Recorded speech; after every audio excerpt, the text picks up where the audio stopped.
ਵਾਹਿਗੁਰੂ ਜੀ ਕਾ ਖਾਲਸਾ ਵਾਹਿਗੁਰੂ ਜੀ ਕੀ ਫਤਿਹ। ਟੀਵੀ 84 ਦੇ ਸਾਰੇ ਦਰਸ਼ਕ ਤੇ ਸਰੋਤੇ ਜਿਹੜੇ ਇਸ ਵਕਤ ਸਾਡੇ ਨਾਲ ਨਾਰਥ ਅਮਰੀਕਾ ਦੇ ਵਿੱਚੋਂ ਜੁੜੇ ਹੋਏ ਆ ਜਾਂ ਫਿਰ ਸੋਸ਼ਲ ਮੀਡੀਆ ਦੇ ਰਾਹੀਂ ਦੁਨੀਆ ਭਰ ਦੇ ਵਿੱਚ ਸਾਨੂੰ ਦੇਖ ਰਹੇ ਆ, ਮੈਂ ਅਮਰਵੀਰ ਸਿੰਘ ਅੱਜ ਆਪ ਦਾ ਤਹਿ ਦਿਲੋਂ ਸਵਾਗਤ ਕਰਦਾ। ਵਿਊਅਰਸ, ਅੱਜ 15 ਅਪ੍ਰੈਲ 2020 2 ਵਿਸਾਖ ਨਾਨਕਸ਼ਾਹੀ ਸੰਮਤ 552 ਦਾ ਦਿਨ ਹੈ ਜਦੋਂ ਅਸੀਂ ਵਿਚਾਰ ਚਰਚਾ ਗੱਲਬਾਤ ਤੁਹਾਡੇ ਨਾਲ ਕਰਨ ਜਾ ਰਹੇ ਹਾਂ। ਸੋ ਅੱਜ ਦਾ ਜਿਹੜਾ ਇਹ ਸ਼ੋਅ ਹੈ, ਇਹਦੇ ਵਿੱਚ ਜਿਹੜੀਆਂ ਬੀਤੇ 24 ਘੰਟੇ ਦੀਆਂ ਡਿਵੈਲਪਮੈਂਟਸ ਹੋਈਆਂ ਨੇ ਉਸ ਬਾਬਤ ਵਿਚਾਰ ਚਰਚਾ ਕਰਾਂਗੇ ਤੇ ਖਾਲਿਸਤਾਨ ਅਫੇਅਰ ਸੈਂਟਰ ਦੇ ਸੰਚਾਲਕ ਡਾਕਟਰ ਅਮਰਜੀਤ ਸਿੰਘ ਇਸ ਵਕਤ ਸਾਡੇ ਨਾਲ ਬਣੇ ਹੋਏ ਆ। ਸਾਡੇ ਜਿਹੜੇ ਪਾਕਿਸਤਾਨੀ ਵੀਰ ਭੈਣ ਹੈਗੇ ਆ ਉਹਨਾਂ ਨੂੰ ਅਸਲਾਮ ਵਾਲੇਕੁਮ। ਡਾਕਟਰ ਸਾਹਿਬ, ਤੁਹਾਡਾ ਸਵਾਗਤ ਹੈ ਜੀ। ਵਾਹਿਗੁਰੂ ਜੀ ਕਾ ਖਾਲਸਾ ਵਾਹਿਗੁਰੂ ਜੀ ਕੀ ਫਤਿਹ। ਅਮਰਵੀਰ ਸਿੰਘ ਜੀ, ਤੁਹਾਨੂੰ ਵੀ ਔਰ ਪ੍ਰੋਗਰਾਮ ਸੱਚੋ ਸੱਚ ਨਾਲ ਜੁੜੇ 70 ਤੋਂ ਜ਼ਿਆਦਾ ਮੁਲਕਾਂ 'ਚ ਬੈਠੇ ਸਾਡੇ ਦਰਸ਼ਕਾਂ ਨੂੰ ਵੀ ਵਾਹਿਗੁਰੂ ਜੀ ਕਾ ਖਾਲਸਾ ਵਾਹਿਗੁਰੂ ਜੀ ਕੀ ਫਤਿਹ। ਡਾਕਟਰ ਸਾਹਿਬ, ਸ਼ੁਰੂਆਤ ਕਰੀਏ ਜਿਹੜਾ ਇਹ COVID-19 ਦਾ ਜਿਹੜਾ ਚੱਲ ਰਿਹਾ ਹੈ ਸਾਰਾ ਮਾਹੌਲ ਇਸ ਬਾਬਤ, ਜਿੱਥੇ ਇੱਕ ਡਰ ਤੇ ਸਹਿਮ ਦਾ ਮਾਹੌਲ ਹੈ ਤੇ ਦੁਨੀਆ ਜੂਝ ਰਹੀ ਹੈ ਤੇ ਹੋਰ ਇਹਦੇ ਜਿਹੜੇ ਪ੍ਰਭਾਵ ਨੇ ਬਾਕੀ ਚੀਜ਼ਾਂ ਦੇ ਉੱਪਰ ਆਮ ਜਨ ਜੀਵਨ ਤੋਂ ਲੈ ਕੇ ਉਹ ਵੀ ਪੈ ਰਹੇ ਆ। ਖਾਸ ਤੌਰ ਤੇ ਭਾਰਤ ਵੱਲ ਨਜ਼ਰ ਮਾਰਦੇ ਆ, ਪੰਜਾਬ ਵੱਲ ਨਜ਼ਰ ਮਾਰਦੇ ਆ ਤੇ ਜਿਹੜੇ ਲੋਕ ਗਰੀਬੀ ਦੇ ਵਿੱਚੋਂ ਲੰਘ ਰਹੇ ਆ ਉਹਨਾਂ ਦੇ ਲਈ ਹੋਰ ਵੀ ਜ਼ਿਆਦਾ ਔਖਾ ਸਮਾਂ ਹੈ। ਪਰ ਜਿਹੜੀਆਂ ਇਸ ਸਥਿਤੀ ਦੇ ਨਾਲ ਨਿਪਟਣ ਦੇ ਲਈ ਜਾਂ ਇਹਨੂੰ ਰੋਕਣ ਦੇ ਲਈ ਜਿਹੜੀਆਂ ਸੰਸਥਾਵਾਂ ਕੰਮ ਕਰ ਰਹੀਆਂ ਨੇ ਉਹਨਾਂ ਦੇ ਵਿੱਚੋਂ ਇੱਕ ਅਹਿਮ ਸੰਸਥਾ ਹੈਗੀ ਹੈ ਵਰਲਡ ਹੈਲਥ ਆਰਗੇਨਾਈਜੇਸ਼ਨ। ਤੇ ਅੱਜ ਦੀ ਇਹ ਜਿਹੜੀ ਮੇਨ ਖਬਰ ਹੈਗੀ ਹੈ, ਆਪਣੇ ਟਰੰਪ ਸਾਹਿਬ ਨੇ ਵਰਲਡ ਹੈਲਥ ਆਰਗੇਨਾਈਜੇਸ਼ਨ ਦੀ ਜਿਹੜੀ ਫੰਡਿੰਗ ਹੈ ਜਿਹੜੀ ਅਮਰੀਕਾ ਵੱਲੋਂ ਜਾਂਦੀ ਹੈ ਉਹਨੂੰ ਕੱਟ ਕਰਨ ਦੀ ਜਿਹੜੀ ਲਾਈਨ ਹੈ ਉਹ ਲਈ ਹੈ। ਇਹ ਕਿਹਾ ਕਿ ਜਿਹੜੀ ਪਹਿਲਾਂ ਬੀਤੇ ਦਿਨਾਂ ਦੇ ਵਿੱਚ ਵੀ ਅਸੀਂ ਡਿਸਕਸ ਕੀਤਾ ਸੀ ਜਦੋਂ ਉਹਨਾਂ ਨੇ ਟਾਰਗੇਟ ਕੀਤਾ ਸੀ ਕਿ WHO ਚਾਈਨਾ ਦੀ ਫੇਵਰ ਕਰ ਰਹੇ ਆ ਤੇ ਇਸ ਲਈ ਇਹਨਾਂ ਨੂੰ ਜਿਹੜਾ ਹੈਗਾ ਕਹਿੰਦੇ ਹੁੰਦੇ ਆ ਫੰਡਿੰਗ ਕੱਟ ਕਰਨ ਬਾਰੇ ਉਹ ਕਰ ਸਕਦੇ ਆ। ਹੁਣ ਉਹਨਾਂ ਨੇ ਲਾਈਨ ਲੈ ਲਈ ਹੈ ਇਹਦੀ ਫੰਡਿੰਗ ਕੱਟ ਬਾਰੇ, ਜਿਹਦਾ ਵਿਰੋਧ ਚੁਤਰਫੋਂ ਹੋ ਰਿਹਾ ਹੈ। ਈਵਨ ਬਿਲ ਗੇਟਸ ਵੱਲੋਂ ਵੀ ਇਸ ਦਾ ਵਿਰੋਧ ਕੀਤਾ ਗਿਆ ਵੀ ਇਹ ਇੱਕ ਅਜਿਹੀ ਸੰਸਥਾ ਹੈ ਜਿਹੜੀ ਇਸ ਮਹਾਮਾਰੀ ਦੇ ਸਮੇਂ ਦੇ ਦੌਰਾਨ ਲੜ ਰਹੀ ਹੈ ਤੇ ਲੋਕਾਂ ਦੀ ਮਦਦ ਕਰ ਰਹੀ ਹੈ ਤੇ ਇਹ ਸਮਾਂ ਨਹੀਂ ਹੈਗਾ ਫੰਡਿੰਗ ਕੱਟ ਕਰਨ ਦਾ। ਪਰ ਅਮਰੀਕਾ ਦੇ ਪ੍ਰਧਾਨ ਟਰੰਪ ਵੱਲੋਂ ਇਹ ਲਾਈਨ ਲਈ ਗਈ ਹੈ। ਸੋ ਕਿਵੇਂ ਦੇਖਦੇ ਹੋ ਇਸ ਖਬਰ ਨੂੰ ਵੀ ਤੇ ਓਵਰਆਲ ਜਿਹੜੀ ਸਥਿਤੀ ਬਣੀ ਹੋਈ ਹੈ, ਖਾਸ ਕਰਕੇ ਜਦੋਂ ਅਸੀਂ ਭਾਰਤ ਦੀ ਗੱਲ ਕਰਦੇ ਹਾਂ?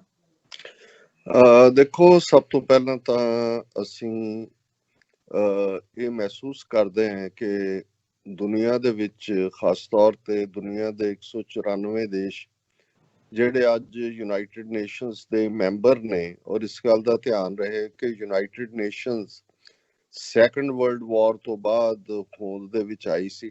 1948 ਦੇ ਵਿੱਚ ਇਸ ਦਾ ਇੱਕ ਢਾਂਚਾ ਬਣਿਆ। 50 ਮੁਲਕ ਮੁੱਢਲੇ ਤੌਰ ਤੇ ਸ਼ਾਮਲ ਹੋਏ ਕਿਉਂਕਿ ਮਹਿਸੂਸ ਕੀਤਾ ਗਿਆ ਸੀ ਦੂਸਰੇ ਸੰਸਾਰ ਜੰਗ ਨੇ ਇਸ ਕਿਸਮ ਦੀ ਜਿਹੜੀ ਹੈ ਤਬਾਹੀ ਮਚਾਈ ਕਿ ਯੂਰਪ ਦੇ ਵਿੱਚ ਹੀ ਦੋਨੋਂ ਸੰਸਾਰ ਜੰਗ ਹੋਏ ਨੇ। ਉਹਨਾਂ ਨੇ ਸ਼ੁਰੂਆਤ ਕੀਤੀ, ਭਾਵੇਂ ਬਾਕੀ ਦੁਨੀਆ ਬਾਅਦ ਦੇ ਵਿੱਚ ਉਹਦੇ 'ਚ ਲਪੇਟੀ ਜਾਂਦੀ ਰਹੀ ਹੈ। ਸੋ ਉਹਨਾਂ 'ਚ ਵੀ ਇਹ ਰੀਅਲਾਈਜ਼ੇਸ਼ਨ ਆਈ ਕਿ ਨਹੀਂ, ਸਾਨੂੰ ਇੰਟਰਨੈਸ਼ਨਲੀ ਆਪਣੇ ਆਪ ਨੂੰ ਕਿਸੇ ਜ਼ਾਬਤੇ ਦੇ ਵਿੱਚ ਲਿਆਉਣਾ ਪਏਗਾ ਤਾਂ ਕਿ ਦੁਨੀਆ ਦੇ ਵਿੱਚ ਮੁੜ ਕੇ ਕੋਈ ਜਿਹੜੀ ਹੈ ਸੰਸਾਰ ਜੰਗ ਨਾ ਹੋਏ ਔਰ ਦੁਨੀਆ ਅਮਨ ਅਮਾਨ ਦੇ ਨਾਲ ਰਹੇ। ਸੋ ਉਸ ਚੋਂ ਯੂਨਾਈਟਿਡ ਨੇਸ਼ਨਸ ਦਾ ਜਨਮ ਹੁੰਦਾ ਹੈ ਔਰ ਉਸ ਤੱਕ ਪਹੁੰਚਦੇ ਆ ਕਿਉਂਕਿ 1918-19 ਦੇ ਵਿੱਚ ਜਿਹੜੀ ਸਪੈਨਿਸ਼ ਵਾਇਰਸ ਦੇ ਨਾਂ ਥੱਲੇ ਵੱਡੀ ਇੱਕ ਪੈਂਡੇਮਿਕ ਹੋਈ ਸੀ, ਜਿਹਦੇ 'ਚ ਕਿ ਇੱਕ ਅੰਦਾਜ਼ੇ ਮੁਤਾਬਕ 5 ਕਰੋੜ ਦੇ ਕਰੀਬ ਲੋਕ ਮਾਰੇ ਗਏ ਸੀ, ਜਿਨ੍ਹਾਂ 'ਚ 6 ਮਿਲੀਅਨ 60 ਲੱਖ ਇਕੱਲੇ ਅਮਰੀਕਾ 'ਚ ਹੀ ਸੀ। ਔਰ ਈਵਨ ਮੈਂ ਭਾਰਤ ਦੇ ਹਵਾਲੇ ਨਾਲ ਵੀ ਇਹ ਦੇਖ ਰਿਹਾ ਸੀ ਕਿਉਂਕਿ ਮੈਂ ਜਦੋਂ ਇਹ 5 ਕਰੋੜ ਦੀ ਫਿਗਰ ਦੇਖੀ, ਮੈਂ ਕਿਹਾ ਕਿ ਸਾਡੀਆਂ ਟੈਕਸਟ ਬੁੱਕਸ ਦੇ ਵਿੱਚ ਇਹ ਕਿਉਂ ਨਹੀਂ ਪੜ੍ਹਾਇਆ ਗਿਆ ਕਿ ਵੀ ਉਦੋਂ ਭਾਰਤ ਦੇ ਵਿੱਚ ਕਿੰਨੇ ਮਾਰੇ ਗਏ ਸੀ ਫੌਜੀ। ਪਰ ਅੱਜ ਇੱਕ ਆਰਟੀਕਲ ਜਿਹੜਾ ਮੇਰੀਆਂ ਨਜ਼ਰਾਂ 'ਚੋਂ ਗੁਜ਼ਰਿਆ ਉਹਦੇ 'ਚ 1 ਕਰੋੜ ਤੋਂ ਜ਼ਿਆਦਾ ਭਾਰਤ ਦੇ ਲੋਕ ਮਾਰੇ ਗਏ ਸੀ ਕਿਉਂਕਿ ਭਾਰਤੀ ਫੌਜੀ ਜਿਹੜੇ ਨੇ ਉਸ ਯੂਰਪ ਦੇ ਵਿੱਚ ਆ ਕੇ ਲੜੇ ਸੀ ਔਰ ਉਹ ਜਦੋਂ ਵਾਪਸ ਗਏ ਸਭ ਤੋਂ ਜ਼ਿਆਦਾ ਤਬਾਹੀ ਜਿਹੜੀ ਹੈ ਕਲਕੱਤੇ ਦੇ ਵਿੱਚ, ਮਦਰਾਸ ਦੇ ਵਿੱਚ ਔਰ ਬੰਬਈ ਦੇ ਵਿੱਚ, ਕਿਉਂਕਿ ਸਮੁੰਦਰੀ ਜਹਾਜ਼ਾਂ ਰਾਹੀਂ ਉਦੋਂ ਉੱਥੇ ਪਹੁੰਚੇ ਹੋਈ। ਔਰ 2-3 ਮਹੀਨੇ ਈਵਨ ਦੇ ਵਿੱਚ ਇਹ ਲੱਗਾ ਕਿ ਵੀ ਗੱਲ ਮੁੱਕ ਗਈ ਹੈ। ਪਰ ਫਿਰ ਦੁਬਾਰਾ ਉਸ ਦਾ 3 ਮਹੀਨੇ ਬਾਅਦ ਇੰਨਾ ਕੁ ਜਿਹੜਾ ਜ਼ੋਰ ਪਿਆ ਕਿ 1 ਕਰੋੜ ਤੋਂ ਜ਼ਿਆਦਾ ਲੋਕ ਮਾਰੇ ਗਏ ਸੀ। ਸੋ ਅਜੇ 1948 ਤੱਕ ਪਹੁੰਚਦੇ ਆ, 25-30 ਸਾਲ ਪਹਿਲਾਂ ਦੀ ਇਹ ਯਾਦ ਵੀ ਕਿ ਭਾਈ ਇਵੇਂ 5 ਕਰੋੜ ਲੋਕ ਉਦੋਂ ਵੀ ਸਪੈਨਿਸ਼ ਵਾਇਰਸ, ਜਿਹਨੂੰ ਕਿਸੇ ਨੇ ਫ੍ਰੈਂਚ ਵਾਇਰਸ ਕਿਹਾ, ਕਿਸੇ ਨੇ ਜਰਮਨ ਵਾਇਰਸ ਕਿਹਾ, ਪਰ ਉਹਨੇ ਵੀ ਕੋਈ ਦੇਸ਼ ਦੀਆਂ ਹੱਦਾਂ ਨਹੀਂ ਸੀ ਦੇਖੀਆਂ, ਕੋਈ ਜਿਹੜਾ ਮਜ਼ਹਬ ਦੀ ਲਾਈਨ ਨਹੀਂ ਸੀ ਦੇਖੀ। ਸੋ ਜਿੱਥੇ ਯੂਨਾਈਟਿਡ ਨੇਸ਼ਨਸ ਦਾ ਜਨਮ ਹੋਇਆ, ਉੱਥੇ ਮਹਿਸੂਸ ਕੀਤਾ ਗਿਆ ਕਿ ਇੱਕ ਤਬਾਹੀ ਤੇ ਜੰਗ ਨਾਲ ਹੁੰਦੀ ਹੈ, ਦੂਸਰੀ ਤਬਾਹੀ ਮਹਾਮਾਰੀ ਨਾਲ ਹੁੰਦੀ ਹੈ, ਜਦੋਂ ਕਿ ਬਿਮਾਰੀ ਚਾਰੇ ਪਾਸੇ ਫੈਲਦੀ ਹੈ। ਸੋ 1948 ਦੇ ਵਿੱਚ ਵਰਲਡ ਹੈਲਥ ਆਰਗੇਨਾਈਜੇਸ਼ਨ, ਕਿਉਂਕਿ ਅੱਜ ਦਾ ਪ੍ਰਾਈਮ ਟੌਪਿਕ ਵੀ ਸਾਡਾ ਅਸੀਂ ਇਹਦੇ ਨਾਲ ਸ਼ੁਰੂ ਕਰ ਰਹੇ ਹਾਂ, ਔਰ ਅੱਜ ਦੁਨੀਆ ਦੀ ਵੱਡੀ ਖਬਰ ਵੀ ਇਹੀ ਹੈ ਕਿ ਪ੍ਰੈਜ਼ੀਡੈਂਟ ਟਰੰਪ ਨੇ ਵਰਲਡ ਹੈਲਥ ਆਰਗੇਨਾਈਜੇਸ਼ਨ ਨੂੰ ਦਿੱਤਾ ਜਾਣ ਵਾਲਾ ਅਮਰੀਕਾ ਦਾ ਜਿਹੜਾ ਮਦਦ ਦਾ ਪੈਕੇਜ ਹੈ, ਜਿਹੜਾ ਲਗਭਗ $400 ਮਿਲੀਅਨ 2018-19 ਦੇ ਵਿੱਚ ਸੀ, ਉਸ ਨੂੰ 60 ਦਿਨ ਦੇ ਲਈ ਸਸਪੈਂਡ ਕੀਤਾ ਹੈ, ਉਹਨੂੰ ਬੰਦ ਕੀਤਾ ਹੈ, ਪਰ ਰਿਵਿਊ ਦੇ ਲਈ ਜਿਹੜਾ 45 ਤੋਂ 60 ਦਿਨ ਦੁਬਾਰਾ ਰੱਖੇ ਨੇ। ਸੋ ਜ਼ਾਹਰ ਹੈ ਕਿ ਜਦੋਂ ਤੱਕ 2 ਮਹੀਨੇ ਅਗਲੇ ਇਸ ਦੀ ਪੂਰੀ ਇੰਟੈਂਸਿਟੀ ਰਹਿਣੀ ਹੈ, ਅਮਰੀਕਾ ਨੇ ਇਹ ਫੈਸਲਾ ਲੈ ਕੇ ਇੱਕ ਬਾਕੀ ਦੁਨੀਆ ਸਾਰੀ ਇੱਕ ਪਾਸੇ ਹੈ, ਔਰ ਅਮਰੀਕਾ ਜਿਹੜਾ ਉਹਨੇ ਇਕੱਲਾ ਹੀ ਇਹ ਕਹਿ ਕੇ ਕਿ ਜੀ ਇਹਨੇ ਵਰਲਡ ਹੈਲਥ ਆਰਗੇਨਾਈਜੇਸ਼ਨ ਨੇ ਜ਼ਿੰਮੇਵਾਰੀ ਤੋਂ ਕੰਮ ਨਹੀਂ ਲਿਆ, ਚਾਈਨਾ ਨੂੰ ਕਨਫਰੰਟ ਨਹੀਂ ਕੀਤਾ। ਜਦੋਂ ਚਾਈਨੀਜ਼ ਕ੍ਰਾਈਸਿਸ ਸੀ, ਉਹਨਾਂ ਨੇ ਚਾਈਨੀਜ਼ ਦੀ ਗੱਲ ਨੂੰ ਫੇਸ ਵੈਲਿਊ ਤੇ ਲਿਆ। ਪਰ ਇਸ ਬਾਰੇ ਵੇਰਵੇ 'ਚ ਗੱਲ ਕਰਨ ਤੋਂ ਪਹਿਲਾਂ ਔਰ ਦੁਨੀਆ ਦੇ ਬਾਕੀ ਮੁਲਕਾਂ ਨੇ ਇਸ ਦੇ ਉੱਤੇ ਕੀ ਰਿਸਪੌਂਡ ਕੀਤਾ ਹੈ, ਇਸ ਦੀ ਗੱਲ ਕਰਨ ਤੋਂ ਪਹਿਲਾਂ ਮੈਂ ਦੱਸਦੇ ਹਾਂ ਕਿ 1948 ਦੇ ਵਿੱਚ ਵਰਲਡ ਹੈਲਥ ਆਰਗੇਨਾਈਜੇਸ਼ਨ ਜਿਹੜੀ ਹੋਂਦ 'ਚ ਆਈ, ਇਹਦਾ ਹੈੱਡਕੁਆਰਟਰ ਜਿਨੀਵਾ ਦੇ ਵਿੱਚ ਹੈ, ਸਵਿਟਜ਼ਰਲੈਂਡ ਦੇ ਵਿੱਚ। ਔਰ ਇਹ ਇਸ ਵੇਲੇ ਵਰਲਡ ਹੈਲਥ ਆਰਗੇਨਾਈਜੇਸ਼ਨ ਦੁਨੀਆ ਦੇ 194 ਜਿਹੜੇ ਮੈਂਬਰ ਦੇਸ਼ ਨੇ, ਉਹਨਾਂ ਦੇ ਉੱਤੇ ਜਿਹੜੀ ਹੈ ਉਹ ਕੰਮ ਕਰਦੀ ਹੈ। ਔਰ ਉਹਨਾਂ ਦਾ ਮੇਨ ਐਲਾਨੀਆ ਮੋਟੋ ਇਹ ਹੈ ਕਿ promote health, keep the world safe and serve the vulnerable. ਜੀ, ਇਹ ਜਿਹੜੇ ਵਲਨਰੇਬਲ ਨੇ ਉਹਨਾਂ ਦੀ ਸੇਵਾ, ਦੁਨੀਆ ਨੂੰ ਸੁਰੱਖਿਅਤ ਰੱਖਣਾ ਔਰ ਸਿਹਤ ਦੀ ਗੱਲ ਨੂੰ ਜਿਹੜਾ ਉਹ ਅਹਿਮੀਅਤ ਦੇਣਾ। ਔਰ ਇਹ ਜਿੰਨੇ ਦੁਨੀਆ 'ਚ ਅਸੀਂ ਜੇ ਦੇਖਦੇ ਹਾਂ ਕਿ ਜੇ ਸਮਾਲ ਪੌਕਸ ਖਤਮ ਹੋਈ ਹੈ, ਪੋਲੀਓ ਆਲਮੋਸਟ ਐਲੀਮੀਨੇਟ ਹੋਇਆ 2-3 ਮੁਲਕਾਂ ਨੂੰ ਛੱਡ ਕੇ, ਬਾਕੀ ਸਾਰੇ ਸੰਸਾਰ ਤੇ ਉਹਦੇ 'ਚ ਇੱਕ ਵੱਡਾ ਰੋਲ UN ਦੇ ਵੈਕਸੀਨੇਸ਼ਨ ਕੈਂਪੇਨ ਦਾ। ਫਿਰ ਜਿੱਥੇ ਹੈਲਥ ਐਮਰਜੈਂਸੀਜ਼ ਹੁੰਦੀਆਂ ਨੇ ਟਾਈਮ ਟੂ ਟਾਈਮ, ਜਿਵੇਂ ਅਸੀਂ ਇਬੋਲਾ ਦੀ ਗੱਲ ਕੀਤੀ ਹੈ, ਜਾਂ ਜਿਹੜਾ ਸਵਾਈਨ ਫਲੂ ਦੀ ਗੱਲ ਕੀਤੀ ਹੈ, ਜਾਂ ਸਾਰਸ ਦੀ ਗੱਲ ਕੀਤੀ ਹੈ, ਇਹਨਾਂ ਸਾਰਿਆਂ ਨੂੰ ਵੀ ਵਰਲਡ ਹੈਲਥ ਆਰਗੇਨਾਈਜੇਸ਼ਨ ਇਸ ਦੇ ਲਈ ਮਦਦ ਵੀ ਕਰਦੀ ਹੈ, ਗਾਈਡਲਾਈਨਸ ਵੀ ਦਿੰਦੀ ਹੈ, ਔਰ ਜਿਹੜੀ ਪ੍ਰਾਇਮਰੀ ਕੇਅਰ ਹੈ ਉਸ 'ਚ ਵੀ ਉਸ ਦੀ ਮਦਦ ਹੁੰਦੀ ਹੈ। ਔਰ ਇਹ ਜਿਹੜੀ ਇਸ ਦੀ ਜਿਹੜੀ ਸਪੋਰਟ ਹੈ ਫਾਈਨੈਂਸ਼ੀਅਲ, ਇਹ ਕੁਝ ਮੁਲਕਾਂ ਵੱਲੋਂ ਡੋਨੇਸ਼ਨ ਦੇ ਰੂਪ, ਔਰ ਕੁਝ ਜਿਹੜੀਆਂ ਫਿਲੈਂਥਰੋਪਿਕ ਆਰਗੇਨਾਈਜੇਸ਼ਨਸ ਨੇ ਜਾਂ ਦੁਨੀਆ ਦੇ ਅਮੀਰ ਲੋਕ ਨੇ, ਉਹਨਾਂ ਵੱਲੋਂ ਦਿੱਤੀ ਜਾਂਦੀ ਹੈ। ਸੋ ਜਿਹੜਾ ਅਮਰੀਕਾ ਦਾ $400 ਮਿਲੀਅਨ ਵਰਲਡ ਹੈਲਥ ਆਰਗੇਨਾਈਜੇਸ਼ਨ ਨੂੰ ਦਿੱਤਾ ਜਾਂਦਾ ਹੈ, ਇਹ ਉਹਨਾਂ ਦੇ ਕੁੱਲ ਬਜਟ ਦਾ, ਵਰਲਡ ਹੈਲਥ ਆਰਗੇਨਾਈਜੇਸ਼ਨ ਦੇ ਕੁੱਲ ਬਜਟ ਦਾ 15% ਹੈ।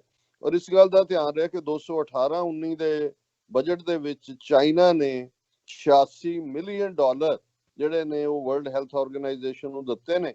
ਪਰ ਇਸ ਤੋਂ ਪਹਿਲਾਂ ਮੈਂ ਅੱਗੇ ਗੱਲ ਕਰਾਂ, ਜਿਹੜੇ ਵੱਡੇ ਇਸ ਦੇ ਡੋਨਰ ਨੇ ਯੂਨਾਈਟਿਡ ਸਟੇਟਸ ਤੋਂ ਬਾਅਦ ਬਿਲ ਐਂਡ ਮੈਲਿੰਡਾ ਗੇਟਸ ਫਾਊਂਡੇਸ਼ਨ, ਕਿਉਂਕਿ ਤੁਸੀਂ ਬਿਲ ਗੇਟਸ ਦੀ ਸਟੇਟਮੈਂਟ ਦੀ ਵੀ ਗੱਲ ਕੀਤੀ ਕਿ ਉਹਨੇ ਕੰਡੈਮ ਕੀਤਾ ਹੈ ਇਸ ਅਮਰੀਕਾ ਦੇ ਫੈਸਲੇ ਨੂੰ। ਔਰ ਇਹ ਸਿਰਫ ਜ਼ਬਾਨੀ ਕਲਾਮੀ, ਇੱਕ ਅਮੀਰ ਆਦਮੀ ਗੱਲ ਨਹੀਂ ਕਰਦਾ, ਲਗਭਗ $250 ਮਿਲੀਅਨ ਜਿਹੜੀ ਇਹ ਬਿਲ ਗੇਟ ਫਾਊਂਡੇਸ਼ਨ ਹੈ, ਇਹ ਵਰਲਡ ਹੈਲਥ ਆਰਗੇਨਾਈਜੇਸ਼ਨ ਨੂੰ ਦਿੰਦੀ ਹੈ। ਔਰ ਉਸ ਤੋਂ ਬਾਅਦ ਯੂਨਾਈਟਿਡ ਕਿੰਗਡਮ, ਇੰਗਲੈਂਡ ਵੀ $200 ਮਿਲੀਅਨ, UK, ਜਰਮਨੀ ਜਿਹੜੀ ਹੈ ਉਹ $180 ਮਿਲੀਅਨ, ਗਾਵੀ ਅਲਾਇੰਸ ਦੇਸ਼ਾਂ ਦਾ ਹੈਗਾ ਉਹ ਵੀ $170 ਮਿਲੀਅਨ। ਔਰ ਜਿਹੜੀ UN ਦਾ ਆਪਣਾ ਮੇਨ ਬਜਟ ਹੈ, ਉਹਦੇ ਚ ਜਿਹੜਾ ਉਹਨਾਂ ਦਾ office for coordination of humanitarian affairs ਹੈ, ਉਹ $125 ਮਿਲੀਅਨ ਦਿੰਦੇ ਨੇ। ਜਾਪਾਨ $125 ਮਿਲੀਅਨ ਦਿੰਦਾ ਹੈ। ਔਰ ਇੱਕ ਨੈਸ਼ਨਲ ਫਿਲੈਂਥਰੋਪਿਕ ਟਰਸਟ ਹੈ, ਉਹ ਵੀ $80 ਮਿਲੀਅਨ ਦਿੰਦੇ ਨੇ। ਰੋਟਰੀ, ਜਿਹੜੇ ਰੋਟਰੀ ਕਲੱਬ ਅਸੀਂ ਦੁਨੀਆ ਭਰ 'ਚ ਦੇਖਦੇ ਹਾਂ, ਰੋਟਰੀ ਇੰਟਰਨੈਸ਼ਨਲ $80 ਮਿਲੀਅਨ ਦਿੰਦਾ, ਔਰ ਯੂਰਪੀਅਨ ਕਮਿਸ਼ਨ ਵੀ $80 ਮਿਲੀਅਨ ਦਿੰਦਾ। ਸੋ ਇਹ ਇਹਦੇ ਮੇਨ ਡੋਨਰ ਨੇ ਔਰ ਇਹੀ ਕਾਰਨ ਹੈ ਕਿ ਜਦੋਂ ਹੀ ਇਹ ਫੈਸਲਾ ਟਰੰਪ ਨੇ ਲਿਆ ਕਿ ਜੀ ਅਸੀਂ ਇਹ ਬੰਦ ਕਰ ਰਹੇ ਹਾਂ, ਬਿਲ ਗੇਟਸ ਦਾ ਜਿਹੜਾ ਐਗਜ਼ੈਕਟ ਇਸ ਦੇ ਉੱਤੇ ਮੈਸੇਜ ਹੈ, halting funding for World Health Organization during a World Health crisis is as dangerous as it sounds. Their work is slowing the spread of COVID-19, and if that work is stopped, no other organization can replace them. The world needs now the world needs World Health Organization now more than ever. ਉਹਨਾਂ ਦਾ ਇਹ ਕਹਿਣਾ ਹੈ bill Gates ਦਾ ਕਿ ਇਸ ਵੇਲੇ ਬੰਦ ਕਰਨਾ aid ਜਦੋਂ ਕਿ ਐਨ ਜ਼ੋਰ ਹੈ ਕੋਵਿਡ-19 ਦਾ, ਇਹ ਬੜਾ ਖਤਰਨਾਕ ਹੈ ਔਰ ਇਸ ਦੇ ਨਾਲ ਜਿਹੜਾ ਵਰਲਡ ਹੈਲਥ ਆਰਗੇਨਾਈਜੇਸ਼ਨ ਕੰਮ ਕਰ ਰਹੀ ਆ ਕੋਵਿਡ-19 ਨੂੰ ਦੇ ਖਿਲਾਫ, ਉਸ ਨੂੰ ਵੱਡਾ ਧੱਕਾ ਲੱਗੇਗਾ ਔਰ ਇਸ ਵੇਲੇ ਤਾਂ ਸਭ ਤੋਂ ਜ਼ਿਆਦਾ ਲੋੜ ਸੀ ਵਰਲਡ ਹੈਲਥ ਆਰਗੇਨਾਈਜੇਸ਼ਨ ਨੂੰ ਸਟਰੈਂਥਨ ਕਰਨ ਦੀ। ਔਰ ਚੰਗੀ ਗੱਲ ਹੈ ਕਿ ਇਸ ਦੇ ਉੱਤੇ ਦੁਨੀਆ ਦੇ ਬਾਕੀ ਵੱਡੇ ਡੋਨਰਸ ਨੇ ਜਿਹੜੀ ਹੈ ਉਹ ਇਸ ਨੂੰ ਕੰਡੈਮ ਕੀਤਾ ਹੈ, ਰਾਦਰ ਜਿਵੇਂ ਯੂਕੇ ਜਿਹੜਾ ਕਿ ਇੱਕ ਵੱਡਾ ਡੋਨਰ ਹੈ ਜਿਨ੍ਹਾਂ ਦਾ ਮੈਂ ਜ਼ਿਕਰ ਕੀਤਾ, ਉਹਨਾਂ ਦੇ ਪ੍ਰਾਈਮ ਮਿਨਿਸਟਰ ਬੋਰਿਸ ਜੌਨਸਨ, ਜੋ ਕਿ ਫੋਰਨ ਪਾਲਿਸੀ ਦੇ ਮਾਮਲੇ 'ਚ most of the time UK ਨਾਲ ਹੀ ਰਹਿੰਦਾ ਯੂਨਾਈਟਿਡ ਸਟੇਟਸ ਦੇ, ਪਰ ਇਸ ਮੁੱਦੇ ਤੇ ਉਹਨਾਂ ਨੇ ਕਿਹਾ ਕਿ ਵੀ there are no plans to hard funding and said that WHO had an important role to play in leading the global health response. ਔਰ ਉਹਨਾਂ ਨੇ ਕਿਹਾ ਜੀ ਬਿਲਕੁਲ ਅਸੀਂ ਇਹ ਨਹੀਂ ਕਰ ਰਹੇ ਕਿਉਂਕਿ ਇਸ ਵੇਲੇ ਸਭ ਤੋਂ ਜ਼ਿਆਦਾ ਲੋੜ ਹੈ WHO ਨੂੰ, ਕਿਉਂਕਿ ਉਹ ਇੱਕ ਇੰਪੋਰਟੈਂਟ ਰੋਲ ਪਲੇ ਕਰ ਰਹੇ ਨੇ। ਇਸੇ ਤਰ੍ਹਾਂ ਜਰਮਨੀ ਦੀ ਫੋਰਨ ਮਿਨਿਸਟਰ ਹਾਲਕੋ ਮਾਸ ਨੇ ਟਵੀਟ ਕੀਤਾ ਕਿ ਵੀ ਅੰਡਰ ਫੰਡਡ WHO ਨੂੰ ਜਿਹੜਾ ਇਸ ਕਿਸਮ ਦਾ ਕਰਨਾ ਇਹ ਠੀਕ ਨਹੀਂ ਹੈ, ਇਹ ਵੈਸਟ ਇਨਵੈਸਟਮੈਂਟ ਹੈ ਔਰ ਇਸ ਵੇਲੇ ਉਹਨਾਂ ਦੀ ਮਦਦ ਕਰਨਾ ਹੀ ਠੀਕ ਇਨਵੈਸਟਮੈਂਟ ਹੈ। ਈਵਨ ਚਾਈਨਾ ਦੇ ਫੋਰਨ ਮਿਨਿਸਟਰ ਮਿਸਟਰ ਜ਼ਾਨੋ ਲਾਈਲੀਜਨ ਨੇ ਕਿਹਾ ਕਿ ਡਿਸੀਜਨ ਵੁੱਡ ਅੰਡਰਮਾਈਨ ਇੰਟਰਨੈਸ਼ਨਲ ਕੋਆਪਰੇਸ਼ਨ ਇਨ ਫਾਈਟਿੰਗ ਦਾ ਵਾਇਰਸ, ਕਿ ਜਿਹੜੀ ਇੰਟਰਨੈਸ਼ਨਲ ਆਪਸੀ ਕੋਆਪਰੇਸ਼ਨ ਸੀ ਇਸ ਦੇ ਖਿਲਾਫ ਜੰਗ ਦੇ ਵਿੱਚ ਵਾਇਰਸ ਦੇ, ਉਹਨੂੰ ਪ੍ਰਭਾਵਿਤ ਕਰੇਗਾ। ਈਵਨ ਅਮਰੀਕਾ ਦੀ ਜਿਹੜੀ ਪਾਵਰਫੁਲ ਮੈਡੀਕਲ ਬਾਡੀ ਹੈ ਅਮਰੀਕਨ ਮੈਡੀਕਲ ਐਸੋਸੀਏਸ਼ਨ, ਉਹਨਾਂ ਨੇ ਕਿਹਾ this is a dangerous step in the wrong direction. ਹੁਣ ਇਹ ਦੋ ਬੜੀ ਇੰਪੋਰਟੈਂਟ ਕੰਡੈਮਨੇਸ਼ਨਸ ਨੇ ਕਿ ਖਤਰਨਾਕ ਵੀ ਹੈ ਔਰ ਗਲਤ ਡਾਇਰੈਕਸ਼ਨ ਦੇ ਵਿੱਚ ਇਹ ਗੱਲ ਜਿਹੜੀ ਹੈ ਸ਼ੁਰੂ ਹੋਈ ਹੈ। ਔਰ ਇਹ ਜਿਹੜਾ ਇਸ ਸਾਰੇ ਨੂੰ ਆਸਟ੍ਰੇਲੀਆ ਦੇ ਪ੍ਰਾਈਮ ਮਿਨਿਸਟਰ ਜਿਹੜਾ ਇਸ ਵੇਲੇ ਕਾਫੀ ਕਲੋਜ਼ ਹੈ ਪ੍ਰੈਜ਼ੀਡੈਂਟ ਟਰੰਪ ਦੇ, ਮਿਸਟਰ ਸਕਾਟ ਮੋਰਿਸਨ, ਉਹਨਾਂ ਨੇ ਕਿਹਾ ਕਿ ਜੀ he sympathised with mister Trump's criticisms but that World Health Organization also does a lot of important work. So a diplomatic statement है, ट्रंप ਨੂੰ ਉਹਨੇ ਕੰਡੈਮ ਨਹੀਂ ਕੀਤਾ ਲੇਕਿਨ ਉਹਨਾਂ ਨੇ ਕਿਹਾ ਕਿ ਵੀ ਜਿਹੜੀ WHO ਹੈ ਉਹ ਬਹੁਤ ਜ਼ਰੂਰੀ ਜਿਹੜੀ ਹੈ ਉਹ ਕੰਮ ਕਰ ਰਹੀ ਹੈ। ਔਰ ਨਿਊਜ਼ੀਲੈਂਡ ਦੇ ਜਿਹੜੇ ਲੀਡਰ ਜੈਸਿੰਡਾ ਆਰਡਮ ਨੇ ਕਿਹਾ ਕਿ WHO had provided advice we can rely on, ਕਿ ਉਹਨਾਂ ਦੀ ਉਹ ਸਲਾਹ ਜਿਹਦੇ ਤੇ ਅਸੀਂ ਜਿਹੜਾ ਉਹ ਇਤਬਾਰ ਕਰ ਸਕਦੇ। ਸੋ ਕੁੱਲ ਮਿਲਾ ਕੇ ਜਿਹੜੇ 2-3 ਪ੍ਰੋਮਿਨੈਂਟ ਸੈਨੇਟਰ ਨੇ ਅਮਰੀਕਾ ਦੇ, ਜਿਨ੍ਹਾਂ ਜਿਵੇਂ ਜੋਸ਼ ਹੌਲੀ ਨੇ ਔਰ ਕੁਝ ਹੋਰ ਰਿਪਬਲਿਕਨਸ, ਉਹਨਾਂ ਨੇ ਸਪੋਰਟ ਕੀਤਾ ਹੈ ਪ੍ਰੈਜ਼ੀਡੈਂਟ ਟਰੰਪ ਦੇ ਵਿਊ ਨੂੰ। ਹਾਲਾਂਕਿ ਮੈਂ ਸਮਝਦਾ ਕਿ ਇਸ ਨੂੰ ਵੀ, ਕਿਉਂਕਿ ਇਸ ਗੱਲ ਦਾ ਧਿਆਨ ਰਹੇ ਜਿਵੇਂ ਅਸੀਂ ਕੱਲ ਵੀ ਗੱਲ ਕੀਤੀ ਸੀ ਕਿ ਇਸ ਵੇਲੇ ਨਵੰਬਰ ਦੇ ਵਿੱਚ ਆਉਣ ਵਾਲੀ ਪ੍ਰੈਜ਼ੀਡੈਂਸ਼ੀਅਲ ਇਲੈਕਸ਼ਨ ਇਹ ਬੜੀ ਅਹਿਮੀਅਤ ਵਾਲੀ ਹੈ ਔਰ ਬਹੁਤ ਕੁਝ ਜਿਹੜਾ ਜੇ ਹੁਣ ਚਾਈਨਾ ਦੇ ਖਿਲਾਫ ਇਹ ਸਾਰੀ ਲਾਈਨ ਲਈ ਹੋਈ ਹੈ ਤੇ ਇਸ ਦੀਆਂ ਵੀ ਪੋਲੀਟੀਕਲ ਕੋਨੋਟੇਸ਼ਨਸ ਨੇ, ਕਿਉਂਕਿ ਜਦੋਂ ਅਸੀਂ ਦੇਖਦੇ ਹਾਂ, ਮੈਂ ਇਸ ਦੇ ਹੁਣ ਵੇਰਵੇ ਵਿੱਚ ਨਹੀਂ ਜਾਣਾ ਚਾਹੁੰਦਾ, ਇਹਦੇ 'ਚ ਕੋਈ ਸ਼ੱਕ ਨਹੀਂ ਹੈ ਕਿ WHO ਨੇ ਪਹਿਲੀ ਸਟੇਜ ਤੇ ਇੱਕ ਸਟੇਜ ਤੇ ਜਦੋਂ ਕਿ ਪਹਿਲੀਆਂ ਖਬਰਾਂ ਚਾਈਨਾ ਚੋਂ ਨਿਕਲੀਆਂ ਕਿ ਉੱਥੇ ਜਿਹੜਾ ਇਹ ਵੁਹਾਨ ਦੇ ਵਿੱਚ ਹੈ ਤੇ ਉਹਨਾਂ ਨੇ ਉਹਨਾਂ ਸੀਰੀਅਸਲੀ ਜਿਹੜੀ ਹੈ ਉਹ ਸਟੇਟਮੈਂਟ ਨਹੀਂ ਸੀ ਦਿੱਤੀ, ਪਰ ਹਫਤੇ ਦੇ ਵਿੱਚ ਉਹਨਾਂ ਨੇ ਆਪਣੀ ਪੋਜੀਸ਼ਨ ਰਿਵਾਈਜ਼ ਕਰਕੇ ਕਿਹਾ ਸੀ ਕਿ ਇਹ ਪੈਂਡੇਮਿਕ ਹੈ। ਔਰ ਉਸ ਤੋਂ ਬਾਅਦ ਅਸੀਂ ਦੇਖਦੇ ਹਾਂ ਕਿ ਜਨਵਰੀ ਐਂਡ 'ਚ ਉਹ ਪੀਰੀਅਡ ਸੀ ਜਦੋਂ ਕਿ ਪ੍ਰੈਜ਼ੀਡੈਂਟ ਟਰੰਪ ਜਦੋਂ ਕਿ ਇਹ ਕਹਿ ਵੀ ਰਹੀ ਸੀ WHO ਕਿ ਇਹ ਪੈਂਡੇਮਿਕ ਬਣ ਰਹੀ ਹੈ, ਭਾਵੇਂ ਫਲਾਈਟਸ ਕੈਂਸਲ ਕਰ ਦਿੱਤੀਆਂ ਚਾਈਨਾ ਤੋਂ ਆਉਣ ਵਾਲੀਆਂ, ਪਰ ਪ੍ਰੈਜ਼ੀਡੈਂਟ ਟਰੰਪ ਜੇ ਉਹਨਾਂ ਦੀਆਂ ਤੁਸੀਂ ਉਸ ਪੀਰੀਅਡ ਦੀਆਂ ਸਟੇਟਮੈਂਟਸ ਦੇਖੋ ਤੇ ਉਹ ਰਿਡੀਕਿਊਲ ਕਰ ਰਹੇ ਸੀ ਸਾਰੇ ਨੂੰ, ਔਰ ਉਹ ਆਮ ਫਲੂ ਦੀਆਂ ਫਿਗਰਸ ਗਿਣਾ ਰਹੇ ਸੀ ਕਿ 37,000 ਬੰਦਾ ਤਾਂ ਹਰ ਸਾਲ ਫਲੂ ਨਾਲ ਮਰਦਾ ਜਾਂ ਦੂਜਾ, ਇਹ ਕੁਛ ਨਹੀਂ ਹੈ, ਅਸੀਂ ਇਹਨੂੰ ਕੁਛ ਨਹੀਂ ਸਮਝਦੇ ਫਲੂ ਨੂੰ, ਇਸ ਵਾਇਰਸ ਨੂੰ, ਔਰ ਦੂਸਰਾ ਤੀਸਰਾ। ਸੋ ਇਹ ਮੈਂ ਸਮਝਦਾ ਕਿ ਵੀ ਮੰਦਭਾਗੀ ਗੱਲ ਹੈ। ਗੱਲ ਕੱਲੀ ਇਹ ਨਹੀਂ ਹੈ ਕਿ WHO ਨੂੰ $400 ਮਿਲੀਅਨ ਦੀ, ਉਹ ਆਲਰੇਡੀ 15% ਹੈ ਸਾਰੇ ਬਜਟ ਦਾ। ਹੋ ਸਕਦਾ ਚਾਈਨਾ ਇੰਪੋਰਟ ਵਧਾ ਦੇ, ਯੂਰਪ ਵਧਾ ਦੇ, ਇਹ ਨਹੀਂ ਹੈ, ਜਾਂ ਈਵਨ ਬਿਲ ਗੇਟਸ ਵਰਗੀਆਂ ਫਾਊਂਡੇਸ਼ਨਸ ਵਧਾ ਦੇਣਗੀਆਂ। ਪਰ ਮੈਂ ਜਦੋਂ ਇਹਨੂੰ ਯੂਨਾਈਟਿਡ ਨੇਸ਼ਨਸ ਔਰ ਜਿਹੜੀ ਇੰਟਰਨੈਸ਼ਨਲਾਈਜੇਸ਼ਨ ਦੀ ਗੱਲ ਸੀ ਸੈਕੰਡ ਵਰਲਡ ਵਾਰ ਤੋਂ ਬਾਅਦ ਜਿਹੜਾ ਮਾਹੌਲ ਬਣਿਆ, ਉਹਦੇ ਚ ਉਸ ਦੇ ਹੋ ਰਹੇ ਟੁਕੜੇ ਮੈਂ ਦੇਖ ਰਿਹਾ ਕਿ ਕਿਵੇਂ ਇੰਟਰਨੈਸ਼ਨਲਾਈਜੇਸ਼ਨ ਟੁੱਟ ਰਹੀ ਹੈ, ਨੈਸ਼ਨਲਿਜ਼ਮ, ਔਰ ਨੈਸ਼ਨਲਿਜ਼ਮ ਵੀ ਰਾਈਟ ਵਿੰਗਰਸ ਦੇ ਥੱਲੇ ਔਰ ਦੂਸਰਿਆਂ ਤੋਂ ਬਿਲਕੁਲ ਕੱਟ ਆਫ ਹੋਣ ਦੀ ਲਾਈਨ। ਇਹ ਗੱਲ ਆਉਣ ਵਾਲੇ ਪੀਰੀਅਡ ਦੇ ਵਿੱਚ ਵਪਾਰਕ ਸਮਝੌਤੇ ਪਹਿਲਾਂ ਹੀ ਜਿਹੜੇ ਜਿਨ੍ਹਾਂ ਤੇ ਸਵਾਲੀਆ ਨਿਸ਼ਾਨ ਲਾ ਕੇ ਕੁਛ ਨੂੰ ਐਨੋਏ ਕੀਤਾ, ਕੁਛ ਨੂੰ ਖਤਮ ਕੀਤਾ, ਈਵਨ ਕੈਨੇਡਾ ਵਰਗਾ ਮੁਲਕ ਜਿਹੜਾ ਕਿ ਅਮਰੀਕਾ ਦਾ ਹਮੇਸ਼ਾ ਹੀ ਅਲਾਈ ਰਿਹਾ ਹੈ, ਉਹਨਾਂ ਪ੍ਰਤੀ ਵੀ ਜਿਸ ਕਿਸਮ ਦੀ ਨੀਤੀ ਆਪਣੇ ਨੈਸ਼ਨਲਿਜ਼ਮ ਦੇ ਨਾਂ ਥੱਲੇ ਲਈ। ਸੋ ਇਹ ਇੱਕ ਖਤਰਨਾਕ ਰੁਝਾਨ ਹੈ, ਔਰ ਅਸੀਂ ਇਹੀ ਆਸ ਕਰ ਸਕਦੇ ਹਾਂ ਕਿ ਜਦੋਂ ਤੱਕ ਅਸੀਂ ਇਸ ਸਾਰੇ ਚੋਂ ਨਿਕਲਾਂਗੇ, ਇਸ ਪੈਂਡੇਮਿਕ ਚੋਂ, ਔਰ ਉਹਦੇ ਚ ਜਿੱਥੇ ਮੈਂ ਦੇਖ ਰਿਹਾ ਕਿ ਵੀ ਇੱਕ ਪਾਸੇ ਨੈਗੇਟਿਵ ਖਬਰਾਂ ਨੇ, ਪੋਜ਼ਿਟਿਵਲੀ ਵੀ ਜੇ ਦੇਖਣਾ ਹੋਏ ਤਾਂ ਇਸ ਕੋਈ ਸ਼ੱਕ ਨਹੀਂ ਹੈ ਕਿ ਬਹੁਤ ਥਾਵਾਂ ਦੇ ਉੱਤੇ ਇਹਦਾ ਗ੍ਰਾਫ ਕਰਵ ਹੋਣਾ ਵੀ ਸ਼ੁਰੂ ਹੋਇਆ ਹੈ। ਔਰ ਅੱਜ ਹੀ ਮੈਂ ਨੈਸ਼ਨਲ ਇੰਸਟੀਚਿਊਟ ਇਹਨਾਂ ਦੀ ਹੈਲਥ ਦੀ ਜਿਹੜੀ ਵੈਕਸੀਨੇਸ਼ਨ ਬਣਾਉਂਦੀ ਹੈ, ਉਹਨਾਂ ਦੀ ਬੀਬੀ ਮਿਸਟਰ ਕੋਪਰ ਦੇ ਨਾਲ, ਜਿਹੜੀ ਉਹਨਾਂ ਦੀ ਚੀਫ ਉਸ ਸਾਰੇ ਪ੍ਰੋਜੈਕਟ ਦੀ ਇੰਚਾਰਜ ਹੈ, ਅਫਰੀਕਨ ਅਮਰੀਕਨ ਲੇਡੀ, ਉਹ ਇੰਟਰਵਿਊ ਦੇ ਰਹੀ ਸੀ ਔਰ CNN ਦੇ ਨਾਲ, ਔਰ ਉਹਦੇ ਚ ਉਹਨਾਂ ਨੇ ਕਿਹਾ ਵੀ ਆਲਰੇਡੀ ਅਸੀਂ ਵਾਇਰਸ ਦੇ ਉੱਤੇ ਜਿਹੜਾ ਕੰਮ ਹੈ ਸਾਡਾ ਨੇੜੇ ਤੇੜੇ ਪਹੁੰਚ ਗਿਆ ਹੈ, ਔਰ ਅਸੀਂ ਬਾਈ ਦਾ ਐਂਡ ਆਫ ਫਾਲ, ਯਾਨੀ ਅਗਸਤ ਸਤੰਬਰ ਦੇ ਵਿੱਚ ਸਾਡੇ ਕੋਲ ਉਹ ਬਣ ਜਾਏਗਾ, ਜਿਹਦੇ ਥੱਲੇ ਅਸੀਂ ਜਿਹੜੇ ਹੈਲਥ ਵਰਕਰ ਜਾਂ ਦੂਜੇ ਨੇ, ਕਿਉਂਕਿ ਲਿਮਿਟਿਡ ਅਮਾਉਂਟ ਦੇ ਵਿੱਚ ਪਹਿਲਾਂ ਹੋਏਗਾ, ਉਹਨਾਂ ਨੂੰ ਅਸੀਂ ਵੈਕਸੀਨੇਟ ਕਰ ਸਕਦੇ ਹਾਂ। ਔਰ ਨੈਕਸਟ ਸਪਰਿੰਗ ਤੱਕ 2021 ਦੀ ਜਿਹੜਾ ਹੈ ਉਹ ਗਲੋਬਲੀ ਦੁਨੀਆ ਦੇ ਵਿੱਚ ਅਵੇਲੇਬਲ ਹੋਏਗੀ। ਔਰ ਉਹਨੂੰ ਜਦੋਂ ਪੁੱਛਿਆ ਗਿਆ ਕਿ ਇੰਨੀ ਜਲਦੀ ਤੁਸੀਂ ਕਿਵੇਂ ਕੀਤਾ, ਉਹਨੇ ਕਿਹਾ ਜੀ ਅਸੀਂ ਆਲਰੇਡੀ ਪਿਛਲੇ 5 ਸਾਲ ਤੋਂ ਇਸ ਤੇ ਕੰਮ ਕਰ ਰਹੇ ਸੀ, ਕਿਉਂਕਿ ਇਸ ਦਾ ਫੀਅਰ ਸੀ ਕਿ COVID-19 ਦੂਜੀ ਲਾਈਨਸ ਦੇ ਉੱਤੇ, ਕਿਉਂਕਿ ਕੋਵਿਡ ਫੈਮਿਲੀ ਹੈ, ਕਿ ਇਸ ਕਿਸਮ ਦਾ ਆਏਗਾ। ਸੋ ਜੇ, ਔਰ ਇਹ ਕਿਉਂਕਿ ਬੜੀ ਕੌਨਫੀਡੈਂਸ ਦੇ ਨਾਲ ਸੀ, ਹਾਲਾਂਕਿ ਟਾਈਮਲਾਈਨ ਮਹੀਨਾ 2 ਮਹੀਨਾ ਅੱਗੇ ਪਿੱਛੇ ਹੋ ਸਕਦਾ ਹੈ, ਪਰ ਇਹ ਇੱਕ ਹੋਪ ਦੇ ਤੌਰ ਤੇ ਵੀ ਮੈਂ ਦੇਖਦਾ।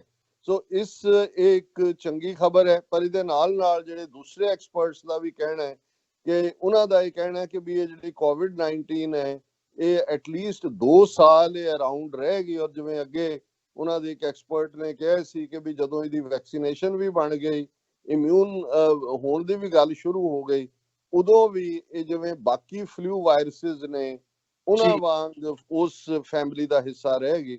ਸੋ ਕੁੱਲ ਮਿਲਾ ਕੇ ਜਦੋਂ ਹੁਣ ਅੱਜ ਮੈਂ ਇਸ ਡਾਟੇ ਵੱਲ ਦੇਖ ਰਿਹਾ ਕਿ ਕਰੋਨਾ ਵਾਇਰਸ ਦੇ ਕੇਸਿਸ ਇਸ ਵੇਲੇ 2 ਮਿਲੀਅਨ ਯਾਨੀ ਕਿ 20,60,000 ਨੂੰ ਕ੍ਰਾਸ ਕਰ ਗਏ ਨੇ ਗਲੋਬਲੀ, ਔਰ ਇਸ ਵੇਲੇ ਜਿਹੜੀਆਂ ਮੌਤਾਂ ਨੇ ਉਹ 1,34,000 ਤੋਂ ਜ਼ਿਆਦਾ ਡੈਥਸ ਨੇ। ਇਹ ਲੇਟੈਸਟ ਜਿੰਨਾ ਕਿ ਜਦੋਂ ਅਸੀਂ ਪ੍ਰੋਗਰਾਮ ਕਰ ਰਹੇ ਹਾਂ ਮੇਰੇ ਕੋਲ ਜਿਹੜਾ ਅਵੇਲੇਬਲ ਹੈ, ਔਰ ਜਿਵੇਂ ਮੈਂ ਹੋਪਫੁਲ ਸਾਈਨ ਜੇ ਹੈ ਕਿ 5 ਲੱਖ ਤੋਂ ਜ਼ਿਆਦਾ ਲੋਕ ਜਿਹੜੇ ਨੇ ਉਹ ਰਿਕਵਰ ਵੀ ਹੋਏ ਨੇ, ਔਰ ਜਿਵੇਂ ਲਗਭਗ 4% ਹੀ ਜਿਹੜੇ ਨੇ ਉਹ ਕ੍ਰਿਟੀਕਲ ਸਿਚੁਏਸ਼ਨ 'ਚ ਪਹੁੰਚਦੇ ਨੇ, ਆਲਮੋਸਟ 96% ਉਹ ਰਿਕਵਰ ਹੁੰਦੇ ਨੇ, ਤੇ 4% ਜਿਹੜੇ ਕ੍ਰਿਟੀਕਲ ਹੁੰਦੇ ਨੇ ਉਹਨਾਂ ਦੇ ਵਿੱਚ ਵੀ ਅੱਗੋਂ ਸਿਰਫ 21% ਦੀ ਡੈਥ ਹੁੰਦੀ ਹੈ। ਇਹਦਾ ਮਤਲਬ ਹੈ ਕਿ ਜਿਹੜੇ 4% ਨੇ ਸੀਰੀਅਸ, 96% ਵੈਸੇ ਹੀ ਫੁੱਲੀ ਰਿਕਵਰ ਹੁੰਦੇ ਨੇ, ਜਿਹੜੇ ਹਸਪੀਟਲਾਈਜ਼ ਨਹੀਂ ਹੁੰਦੇ ਜਾਂ ਵੈਂਟੀਲੇਟਰ ਤੱਕ ਨਹੀਂ ਪਹੁੰਚਦੇ, ਪਰ ਜਿਹੜੇ 4% ਪਹੁੰਚਦੇ ਵੀ ਨੇ 51,168 ਜਿਨ੍ਹਾਂ ਦੀ ਗਿਣਤੀ ਕਹੀ ਹੈ, ਉਹਨਾਂ ਚੋਂ ਵੀ ਅੱਗੋਂ ਸਿਰਫ 21% ਜਿਹੜੇ ਨੇ ਉਹਨਾਂ ਦੀ ਡੈਥ ਹੁੰਦੀ ਹੈ। ਸੋ ਇਹਦਾ ਮਤਲਬ ਇਹ ਹੈ ਕਿ ਆਲਮੋਸਟ ਜਿਹੜੇ ਕ੍ਰਿਟੀਕਲ ਵੀ ਹੁੰਦੇ ਨੇ ਉਹਨਾਂ 'ਚ ਵੀ 4 ਮਰੀਜ਼ ਜਿਹੜੇ ਨੇ ਉਹ ਰਿਕਵਰ ਹੋ ਜਾਂਦੇ ਨੇ, ਸਿਰਫ 1 ਦੀ ਡੈਥ ਹੁੰਦੀ ਹੈ। ਸੋ ਅਮਰੀਕਾ ਦੇ ਹਵਾਲੇ ਨਾਲ ਅਜੇ ਵੀ ਉਹ ਪੀਕ ਪੀਰੀਅਡ ਉਵੇਂ ਹੀ ਚੱਲ ਰਿਹਾ ਹੈ। ਨਿਊਯਾਰਕ ਦੇ ਵਿੱਚ ਵੀ ਉਹੀ ਖਬਰਾਂ ਨੇ, ਔਰ ਅੱਜ ਹੀ ਇੱਕ ਵੀਰ ਪਾਲਾ ਕਰਕੇ ਜਿਹੜੇ ਬੜੇ ਖੂਬਸੂਰਤ ਸਿੱਖੀ ਸਰੂਪ 'ਚ ਉਹਨਾਂ ਦੀ ਪਿਕਚਰ ਭਾਈ ਹਿੰਮਤ ਸਿੰਘ ਹੋਰਾਂ ਨੇ ਕੀਤੀ ਹੈ, ਉਹ ਚੜ੍ਹਾਈ ਕਰ ਗਏ ਨੇ ਕਰੋਨਾ ਵਾਇਰਸ ਦੇ ਨਾਲ। ਸੋ ਇਸ ਵੇਲੇ ਦੁਨੀਆ ਦੇ ਵਿੱਚ ਕੇਸਿਸ ਦਾ ਜ਼ਿਕਰ ਮੈਂ ਕੀਤਾ ਹੈ, ਪਰ ਅਮਰੀਕਾ ਦੇ ਵਿੱਚ 6,24,694 ਜਿਹੜੇ ਨੇ ਉਹ ਟੋਟਲ ਇਸ ਵੇਲੇ ਪੋਜ਼ਿਟਿਵ ਨੇ ਕਰੋਨਾ, ਜਿਹੜਾ ਦੁਨੀਆ ਦੇ ਵਿੱਚ ਲੀਡ ਫਿਗਰ ਹੈ। ਅਮਰੀਕਾ ਦੇ ਵਿੱਚ ਜਿਹੜੀਆਂ ਡੈਥਸ ਨੇ ਉਹ 27,600 ਤੋਂ ਜ਼ਿਆਦਾ 605 ਨੇ, ਔਰ ਨਵੇਂ ਕੇਸ ਜਿਹੜੇ ਪਿਛਲੇ 24 ਘੰਟੇ ਚ ਆਏ ਨੇ 9,808 ਨਵੇਂ ਕੇਸ ਆਏ ਨੇ, ਔਰ ਜਿਹੜੀਆਂ ਮੌਤਾਂ ਪਿਛਲੇ 24 ਘੰਟੇ ਚ ਹੋਈਆਂ ਉਹ 1,558 ਡੈਥਸ ਨੇ, ਜਿਹੜੀ ਕਿ ਬੜੀ ਅਜੇ ਵੀ ਬੜੀ ਹਾਇਰ ਇਸ ਦੀ ਗਿਣਤੀ ਹੈ। ਔਰ ਇਟਲੀ ਦੇ ਵਿੱਚ ਜਿੱਥੇ ਪੀਕ ਪਿਛਲੇ 2 ਹਫ਼ਤੇ ਤੋਂ ਚੱਲ ਰਹੀ ਹੈ, ਅਜੇ ਵੀ ਜਿਹੜਾ ਉੱਥੇ ਟੋਟਲ ਡੈਥਸ 21,645 ਨੇ, ਔਰ ਪਿਛਲੇ 24 ਘੰਟੇ ਦੇ ਵਿੱਚ 578 ਬੰਦੇ ਜਿਹੜੇ ਨੇ ਉਹ ਮਰੇ ਨੇ, ਉਹਨਾਂ ਦੀਆਂ ਡੈਥਸ ਹੋਈਆਂ। ਸਪੇਨ ਜਿੱਥੇ ਥੋੜਾ ਜਿਹਾ 24 ਘੰਟੇ ਡੈਥਸ ਦੀ ਫਿਗਰ ਜਿਹੜੀ ਹੈ 324 ਆਈ ਹੈ, 324 ਡੈਥਸ ਹੋਈਆਂ, ਲੇਕਿਨ ਪਿਛਲੇ 24 ਘੰਟੇ ਦੇ ਵਿੱਚ ਨਵੇਂ ਕੇਸ ਵੀ ਜਿਹੜੇ ਨੇ 3,573 ਨਵੇਂ ਕੇਸ ਆਏ ਨੇ।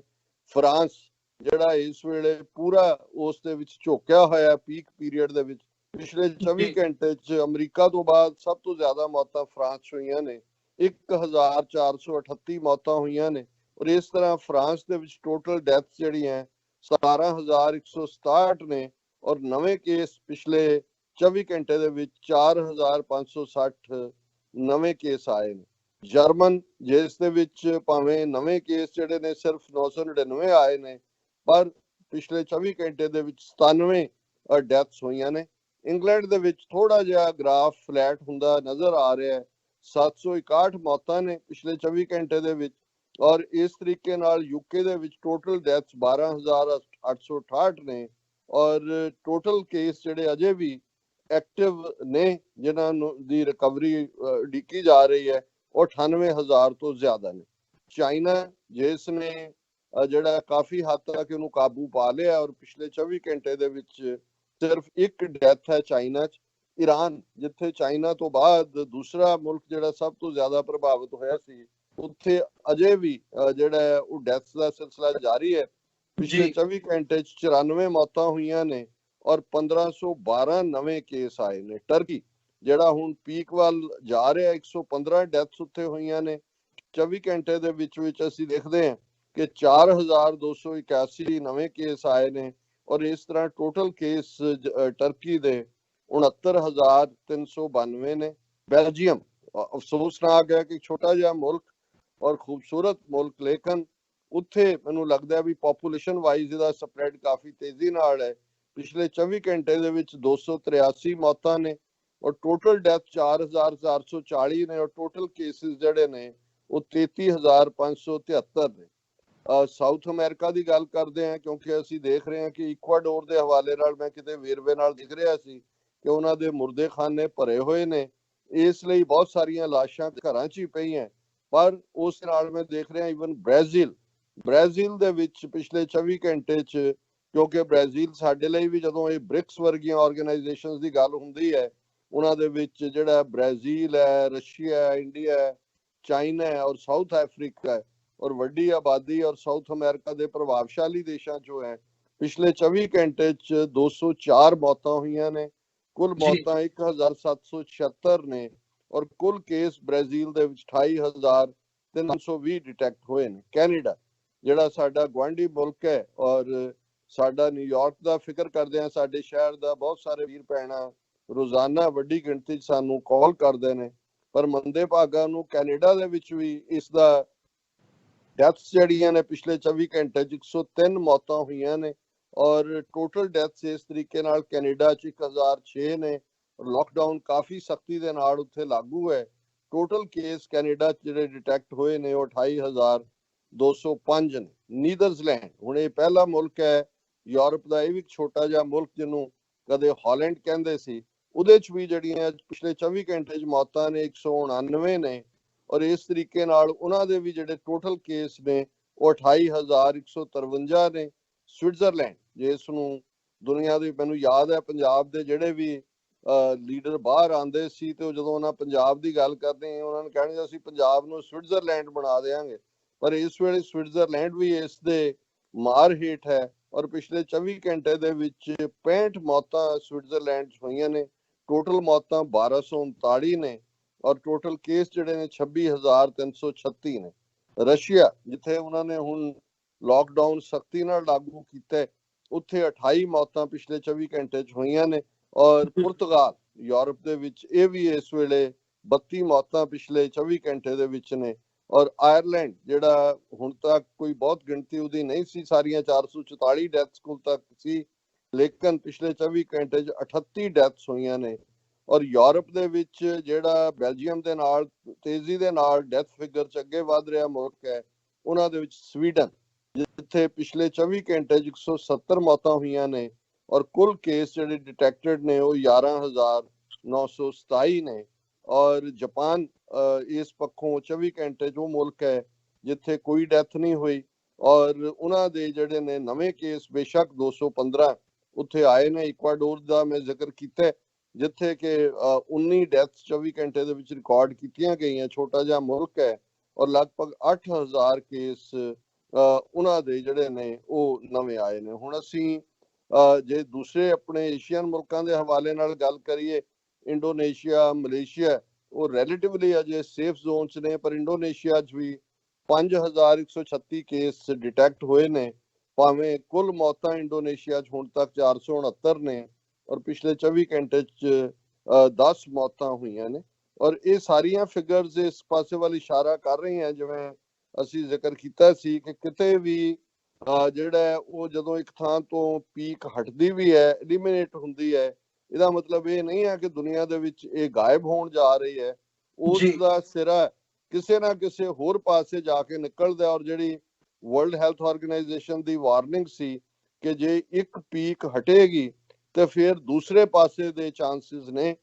ਭਾਰਤ ਦੇ ਵਿੱਚ ਜਿਹੜੇ ਕੁੱਲ ਕੇਸ ਇਸ ਵੇਲੇ 12,322 ਨੇ, ਨਵੇਂ ਕੇਸ ਪਿਛਲੇ 24 ਘੰਟੇ 'ਚ 835 ਆਏ ਨੇ ਔਰ 12 ਡੈਥਸ ਹੋਈਆਂ। ਜਿਹੜਾ ਖਤਰਨਾਕ ਫਿਨੋਮੀਨਾ ਭਾਰਤ ਦੇ ਹਵਾਲੇ ਨਾਲ ਅੱਜ 2-3 ਖਬਰਾਂ ਇਸ ਕਿਸਮ ਦੀਆਂ ਨੇ। ਦਿੱਲੀ ਦੇ ਵਿੱਚ ਇੱਕ ਰੈਜ਼ੀਡੈਂਟ ਡਾਕਟਰ ਦੇ ਉੱਤੇ ਹਮਲਾ ਕੀਤਾ ਗਿਆ ਔਰ ਈਵਨ ਸਾਰਾ ਹਮਲਾ ਫੈਲਾ ਉਹ ਲੁਕਿਆ ਰਿਹਾ, ਮਰੀਜ਼ ਇਕੱਠੇ ਹੋ ਕੇ ਉਹਨਾਂ ਨੇ ਆ ਕੇ ਉਹਨਾਂ ਸਾਰੇ ਹੀ ਹਮਲੇ ਫੈਲੇ ਦੇ ਉੱਤੇ ਵਾਰ ਕਰਨੇ ਸ਼ੁਰੂ ਕੀਤੇ। ਮੱਧ ਪ੍ਰਦੇਸ਼ ਦੇ ਵਿੱਚ ਜਿੱਥੇ ਕਿ ਇੱਕ ਇਲਾਕੇ 'ਚੋਂ ਡੈਥ ਹੋਈ, ਉਹਨਾਂ ਦਾ ਡਾਕਟਰ, ਐਂਬੂਲੈਂਸ ਔਰ ਦੂਸਰੇ ਜਿਹੜੇ ਨੇ ਉਹ ਇਹ ਦੇਖਣ ਦੇ ਲਈ ਕਿ ਭਾਈ ਉੱਥੇ ਹੋਰ ਨਾ ਹੋਣ ਮਹੱਲੇ ਦੇ, ਉਹਨਾਂ ਔਰਤਾਂ ਨੇ ਮਹੱਲੇ ਦੀਆਂ ਨੇ ਇਕੱਠੇ ਹੋ ਕੇ ਉਹਨਾਂ ਦੇ ਪਥਰਾਵ ਕੀਤਾ। ਡਾਕਟਰ ਵੀ ਔਰ ਉਹਨਾਂ ਦਾ ਅਮਲਾ ਫੈਲਾ ਸੀਰੀਅਸ ਹਾਲਤ 'ਚ ਨੇ ਔਰ ਉਸ ਸਾਰੇ ਦੇ ਨਾਲ ਜਿਹੜਾ ਉਸ ਇਲਾਕੇ ਦੇ ਵਿੱਚ ਕਾਫੀ ਤਣਾਅ ਹੈ। ਸੋ ਇਹ ਜਿਹੜੀਆਂ ਖਬਰਾਂ ਮਾੜੀਆਂ ਮੋਟੀਆਂ ਬਾਹਰ ਆ ਵੀ ਰਹੀਆਂ ਨੇ, ਇਹ ਦੱਸਦੀਆਂ ਨੇ ਕਿ ਕਿਸ ਹੱਦ ਤੱਕ ਜਿਹੜੀ ਹੈ ਉਹ ਰੈਸਟਲੈਸਨੈਸ ਹੋ ਰਹੀ ਹੈ। ਮੰਦੇ ਭਾਗਾਂ ਨੂੰ ਇਹ ਹੈ ਕਿ ਨਾ ਮੱਧ ਪ੍ਰਦੇਸ਼ ਡਾਕਟਰਾਂ ਤੇ ਹਮਲਾ ਕਰਕੇ ਉਹਨਾਂ ਨੂੰ ਗੰਭੀਰ ਜ਼ਖਮੀ ਕਰਨ ਵਾਲੇ ਸਿੱਖ ਜਾਂ ਮੁਸਲਮਾਨ ਨੇ, ਨਾ ਦਿੱਲੀ ਦੇ ਵਿੱਚ ਸਿੱਖ ਜਾਂ ਮੁਸਲਮਾਨ ਨੇ ਜਿਨ੍ਹਾਂ ਨੇ ਰੈਜ਼ੀਡੈਂਟ ਡਾਕਟਰ ਤੇ ਹਮਲਾ ਕੀਤਾ। ਔਰ ਇਸ ਸਾਰੇ ਮਾਹੌਲ ਦੇ ਵਿੱਚ ਅੱਜ ਜੇ ਤੁਸੀਂ ਭਾਰਤੀ ਮੀਡੀਆ ਦੇਖੋ, ਨਾ ਉਹ ਤਬਲੀਗੀ ਜਮਾਤ ਦੀ ਖਬਰ ਨੂੰ ਡੈਡ ਹੋਣ ਦਿੰਦੇ ਨੇ, ਨਾ ਉਹ ਜਿਹੜੀ ਪਟਿਆਲੇ ਦੇ ਵਿੱਚ ਇੱਕ ਆਪਸੀ ਮਨਮੁਟਾਵ ਹੋਇਆ ਨਿਹੰਗਾਂ ਦੇ ਇੱਕ ਗਰੁੱਪ ਦੇ ਵਿੱਚ ਔਰ ਪੁਲਿਸ ਦੇ ਵਿੱਚ, ਉਸ ਨੂੰ ਕਿਵੇਂ ਅਜੇ ਤੱਕ ਵੀ ਉਸ ਦੀ ਆੜ ਲੈ ਕੇ ਕਿਵੇਂ ਹਰਾਸਮੈਂਟ ਕੀਤੀ ਜਾ ਰਹੀ ਹੈ, ਕਿਵੇਂ ਭਾਰਤੀ ਮੀਡੀਆ ਸਿੱਖਾਂ ਔਰ ਮੁਸਲਮਾਨਾਂ ਨੂੰ ਬਦਨਾਮ ਕਰਨ ਤੇ ਲੱਗਾ ਹੋਇਆ ਹੈ।